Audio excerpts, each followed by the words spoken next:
Hi friends, ನಿಮ್ಮೆಲ್ಲರಿಗೂ ಕೂಡ ನಿಮ್ಮದೇ ಆಗಿರ್ತಕ್ಕಂಥ ಯೂಟ್ಯೂಬ್ ಚಾನಲ್ ಸ್ಟಡಿ ವಿತ್ ಪರಶುರಾಮ್ಗೆ ಸ್ವಾಗತ ಅಂತ ಹೇಳ್ತಾ, ಇಂದು 10ನೇ ತರಗತಿಯ ತೃತೀಯ ಭಾಷೆ ಹಿಂದಿಯಲ್ಲಿ FA4 ಪರೀಕ್ಷಾ ಪ್ರಶ್ನೆ ಪತ್ರಿಕೆಯನ್ನು ಪೋಸ್ಟ್ ಮಾಡ್ತಾ ಇದ್ದೀನಿ.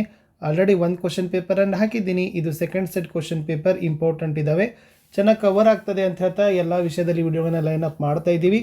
ನಿಮ್ಮ ಮಾಡೆಲ್ ಕ್ವಶನ್ ಪೇಪರ್ಗಳು ಮತ್ತು ಪಾಸಿಂಗ್ ಪ್ಯಾಕೇಜ್ ವಿಡಿಯೋಗಳು ಸಹಿತ ಬರ್ತಾ ಇದ್ದಾವೆ. ಅವುಗಳನ್ನ ಸಹಿತ ನೋಡೋದನ್ನು ಮಾತ್ರ ಮರೆಯದಿರಿ ಅಂತ ಹೇಳ್ತಾ, ವಿಡಿಯೋನ ಲೈಕ್, ಶೇರ್ ಮತ್ತು ಸಬ್ಸ್ಕ್ರೈಬ್ ಮಾಡೋದನ್ನು ಮಾತ್ರ ಮರೆಯದಿರಿ ಅಂತ ಹೇಳ್ತಾ ಈ ವಿಡಿಯೋವನ್ನು ಶುರು ಮಾಡೋಣ. Important questions. First one, MCQ ಇದ್ದಾವೆ. 2 ಪ್ರಶ್ನೆಗಳು, ಪ್ರತಿ ಸರಿಯಾದ ಉತ್ತರಕ್ಕೆ 1 ಅಂಕ. 2 ಪ್ರಶ್ನೆ 2 ಅಂಕ. ಮೊದಲ ಪ್ರಶ್ನೆ, ನಿಮ್ನಲಿಖಿತ में से ಏಕವಚನ ಶಬ್ದ ಹೇ ಅಂತ ಕೇಳಿದ್ರು. A पैसा, B ಕಪಡೆ, C ಪತ್ತೆ, D ಪರದೆ. So right answer is option A, ಪೈಸಾ ಅನ್ನೋದು ಕರೆಕ್ಟಾಗಿ ಉತ್ತರ ಬರ್ತದೆ. ಎರಡನೇ ಪ್ರಶ್ನೆ, पर्वत शब्द का पर्यायवाची रूप है ಅಂತ ಕೇಳಿದ್ರು. A छोटी, B ಗಿರಿ, C ಪತ್ತರ್, D ಜಂಗಲ್. ಸೊ ಪರ್ವತ ಅಂದರೆ ಆಪ್ಷನ್ ಬಿ ಗಿರಿ ಅಂತಕ್ಕದ್ದನ್ನು ಕರೆಕ್ಟಾಗಿ ನೀವೇನು ಮಾಡಬೇಕಪ್ಪ ಅಂದರೆ ಬರಿಬೇಕು. ಇನ್ನು ಅನುರೂಪತ ಹೋಗೋಣ. ಇವುಗಳು ಕೂಡ 2 ಪ್ರಶ್ನೆಗಳಿದ್ದಾವೆ. ಪ್ರತಿ ಸರಿಯಾದ ಉತ್ತರಕ್ಕೆ 1 ಅಂಕ. 2 ಪ್ರಶ್ನೆ 2 ಅಂಕ. ಪ್ರಶ್ನೆ 3, ಟೋಲಿ ಕಾ ನಾಮ್ ಬಾಲಶಕ್ತಿ ಆದರೆ ಟೋಲಿ ಕಾ ಮುಖ್ಯ ಯಾರು ಅಂತ ಕೇಳಿದರು. ಮೋಹನ. ಫೋರ್ತ್ ಒನ್, ಮೇಜರ್ನ ಹೆಸರು ಕುಮಾರ್ ಆಗಿದ್ದರೆ ಕರ್ನಲ್ ಹೆಸರು ಏನಂತ ಕೇಳಿದರು. ಖುಲ್ಲರ್ ಇಸ್ ದ ರೈಟ್ ಆನ್ಸರ್ ಬರ್ತದೆ. ಇನ್ನು ಒಂದೇ ವಾಕ್ಯದಲ್ಲಿ ಉತ್ತರವನ್ನು ಬಯಸ್ತಕ್ಕಂಥ 2 ಪ್ರಶ್ನೆಗಳಿದ್ದಾವೆ. ಇದು ಪ್ರತಿ ಸರಿಯಾದ ಉತ್ತರಕ್ಕೆ 1 ಅಂಕ. 2 ಪ್ರಶ್ನೆ 2 ಅಂಕ. ಪ್ರಶ್ನೆ 5, ಬಾಲಶಕ್ತಿ ಟೋಲಿ ಕಿ ತಾರೀಫ್ ಕಿಸ್ನೆ ಕಿ ಅಂತ ಕೇಳಿದ್ದಾರೆ. ಸೊ ದ ಆನ್ಸರ್ ಈಸ್ ಬಾಲಶಕ್ತಿ ಟೋಲಿ ಕಿ ತಾರೀಫ್ ಕಲೆಕ್ಟರ್ನೆ ಕಿ ಅಂತಕ್ಕಂಥದ್ದು ಇತ್ತು. ಇನ್ನು ಸಿಲಿಕಾನ್ ಸಿಟಿ ಕಿಸೆ ಕತೆ ಹೈ ಅಂತ ಕೇಳಿದ್ದಾರೆ. ಬೆಂಗಳೂರು ಕೋ ಸಿಲಿಕಾನ್ ಸಿಟಿ ಕತೆ ಹೈ ಅಂತ ಇತ್ತು. ಇನ್ನು ನೆಕ್ಸ್ಟ್ 2 ಮಾರ್ಕ್ದು 2 ಪ್ರಶ್ನೆಗಳಿದ್ದಾವೆ. ಪ್ರತಿ ಸರಿಯಾದ ಉತ್ತರಕ್ಕೆ 2 ಅಂಕ. ಸೊ ಟೋಟಲಿ 4 ಮಾರ್ಕ್ ಇದೆ. ಪ್ರಶ್ನೆ 7, ಬಾಲಕೃಷ್ಣ ಅಪ್ನಿ ಮಾತಾ ಯಶೋದಾ ಕೆ ಪ್ರತಿ ಕ್ಯೂ ನಾರಾಜ್ ಹೇ ಅಂತ ಇತ್ತು.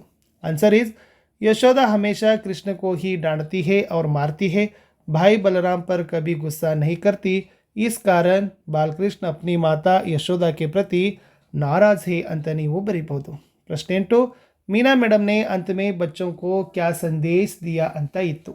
सो मीना मैडम ने अंत में छात्रों को यह संदेश दिया कि आज के बच्चे कल के नागरिक हैं, नागरिक कर्तव्यों का पालन करना शुरू करो, आपके हित के साथ देश का कल्याण भी होगा ಅನ್ನೋದು ಉತ್ತರವನ್ನು ನೀವು ಬರೀಬಹುದು.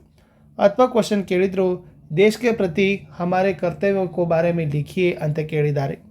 ಸೊ ದೇಶ के प्रति हमारे कर्तव्य ಅಂತಂದ್ರೆ ಏನು ಬರೀತೀರಂದರೆ, हमें अपने देश के राष्ट्रध्वज, राष्ट्रगान, राष्ट्रीय त्यौहार आदि का आदर करना चाहिए, देश के प्रति गौरव का भाव रखना चाहिए, देश की एकता और अखंडता को कायम रखना चाहिए, समस्त देशवासियों के प्रति भाईचारे का भाव रखना, जाति, धर्म, भाषा, प्रदेश, वर्ग पर आधारित सभी भेदभावों से दूर रहना, वैज्ञानिक दृष्टिकोण और सुधार की भावना का विकास करना ಅಂತ ಬರೆದ್ರೆ ಸಾಕು.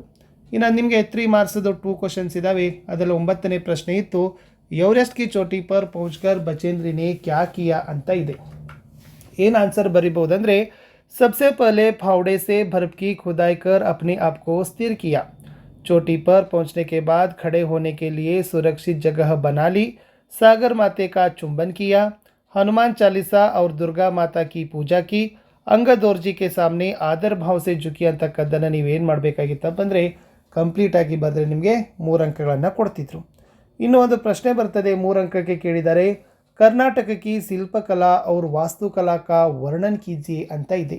ಏನು ಬರಿಬೋದು, ಕರ್ನಾಟಕ ಕಿ ಶಿಲ್ಪಕಲಾ अनोखी है, बादामी, ऐहोळे, पट्टदकल्लू में जो मंदिर हैं उनकी शिल्पकला और वास्तुकला अद्भुत है, बेलूरू, हलेबीडू, सोमनाथपुर के मंदिरों में मंदिर की मूर्तियाँ सजीव लगती है, ये हमें रामायण, महाभारत, पुराणों की याद दिलाती हैं, श्रवण बेलगोला में गोमटेश्वर की 57 फुट ऊंची एक शिला प्रतिमा है, विजयपुर के गोल गुंबज की विस्परिंग गैलरी वास्तुशिल्प का अद्वितीय नमूना है, मैसूरू का राजमहल कर्नाटक के वैभव का प्रतीक है ಅಂತ ಬರೆದ್ರೆ ಸೊ ನಿಮಗೆ 3 ಅಂಕ ಏನು ಮಾಡ್ತಾರಪ್ಪ ಅಂದರೆ ಕೊಡ್ತಾರೆ.